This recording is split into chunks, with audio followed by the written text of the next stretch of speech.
How's it going, everybody? This is Bill. I'm back with another video. This is my buddy Blooduh. He is a Sumatran blood python. Common name, of course. This is the Python Brunger's mine. He's a brown variety. He didn't brighten up and get red as I'd hoped, but these guys come in 3 different color varieties in terms of the wild type. So in Sumatra, they either come this brownish color, a yellowish backdrop, or a really bright red. And those are the ones that have been kind of selectively bred to be a little bit more popular in the hobby. Or rather, they've become more popular in the hobby. But Blooduh here is probably, let's see, 2019. He is 11 years old.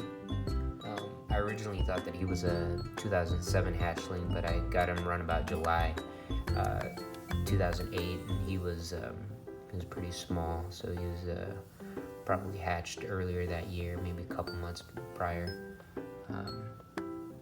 But he's in this 3-foot enclosure here, and before everyone comments about how small the enclosure is, I've had this guy in 8-foot by 4-foot enclosures. I've had him in 4-foot enclosures, and his behavior is pretty much the same. The only thing that was different with the 8-foot enclosure was it was 4 foot tall, and I had some hanging plants, and he would actually get into the plants, which I thought was pretty weird and kind of dangerous if he was for a heavy-bodied snake like this to fall from that height. So he's in this enclosure. I've had him in a PVC enclosure, and behavior is much the same. He cruises around at night when he's hungry, but generally just kind of sits and hangs out. They're ambush predators, so they tend not to move around a lot. They are ultimate they're the best conserver of energy. In the wild, they'll hide under decaying leaf debris. These guys are collected in palm oil plantations, and they'll just usually wait underneath palm fronds, cut palm fronds, and wait out for rodents to come by. So he is here. He's a big dude. I'm gonna get him out, set up the tripod, and do some handling. But first, I'm gonna kind of boop him with this bottle so he knows he ain't getting fed. I'm gonna pick him up. Come on, Bubba. He's my best bud. He's a good buddy. There you go, buddy. Oops, bopped you. So he's just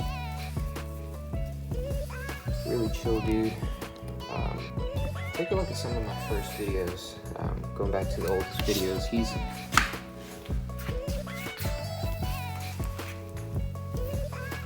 obviously a lot smaller back then, but he's always been this tractable. I think he struck at me once through the glass. That's about it. He's never bitten me. I've been pretty careful with him in terms of food response. He's a big dude, but he's not, fat. This conformation here in their spine, that's a blood python thing. They have more of a triangular body, very heavy bodied. He eats about once a month now that he's a full-grown adult. I give him either a medium rat or a large rat. I used to feed jumbos back in the day, but I want him to be around for a very long time.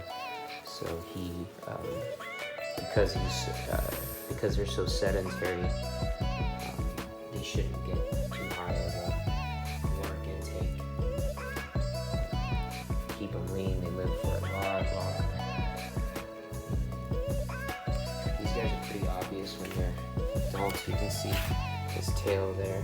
He's got a nice little bump there. His MVPs. I got a lot of junk in that corner there. Some old filtration stuff, but about, gosh, I'd say,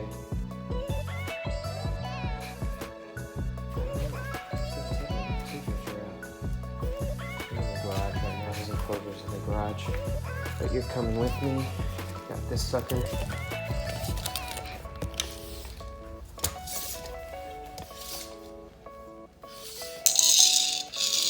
See, his head probably goes to there. Yeah, about 5.5 feet, roughly. But again, sorry about the noise. He's not huge. He's huge, but he's not huge. That's how I want to keep him.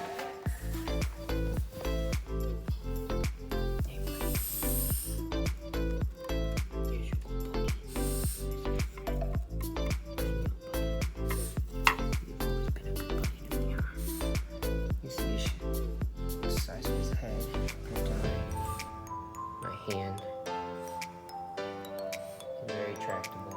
So always let me hold him and handle him. But now this guy, he was sick once, got an upper respiratory infection, and he let me just give him antibiotic injections. No, I'm sorry, that was another snake. This guy allowed me to give him oral meds. It's a little bit safer than like lethal injections and whatnot. Less chance of necrosis at the injection site. I forget what antibiotic was, but it was a compounded solution, and I gave it orally. He's a good kid. So I take him out for little strolls every now and then around the garage.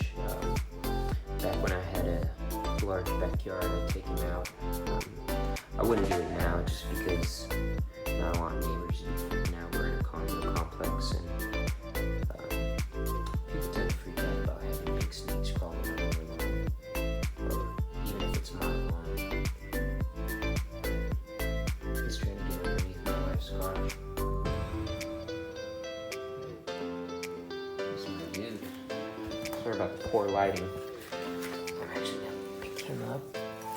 These guys, you know, they're heavy-bodied, so you should support them, but support most of their body. But seeing as how I only have one free hand, I'm just gonna take him like this.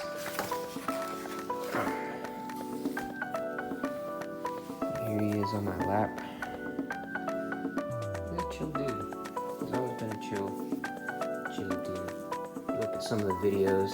I did sell this guy once, and I was up late one evening and decided to email the kid that I sold him to.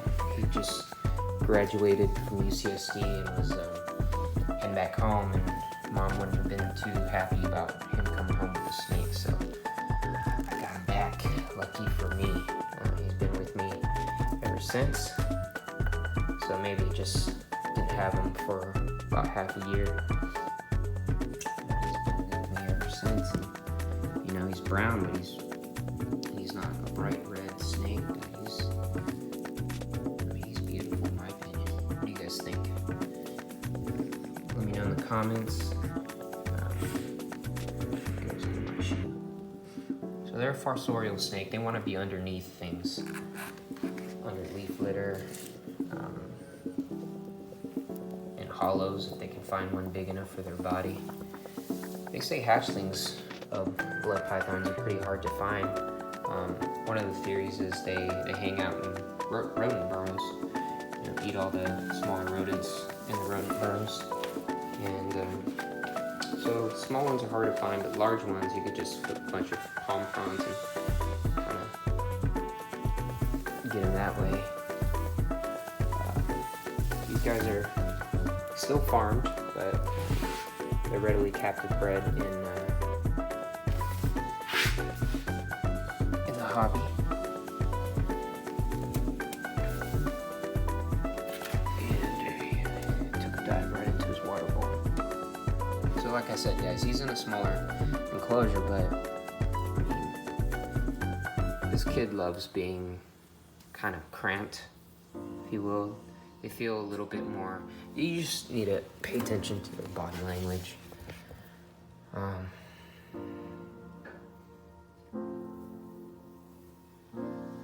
if he's not cruising too much, probably doesn't mean that, I mean, we don't know what they're thinking, but you gotta watch their body language and see how they're reacting, if they're thriving, eating, shedding, keeping them all right. Time to tell, of course. He's 11 years old this year, so I'm hoping to have him for a couple more decades. Not sure what the record is on these guys in capture setting, but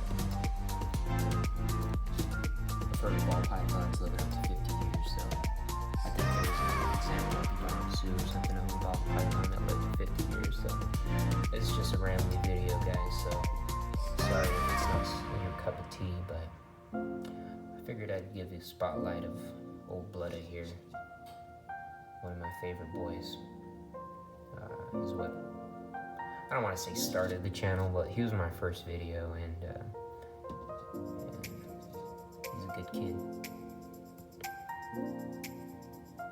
Alright, I'll take you out on some of the side patterns. Alright, isn't that great? Just love it. Okay folks, thanks for watching. Be sure to like if you like the video, and make sure to subscribe. Thanks. And also, thanks to the new subscribers. I really appreciate it. Adios.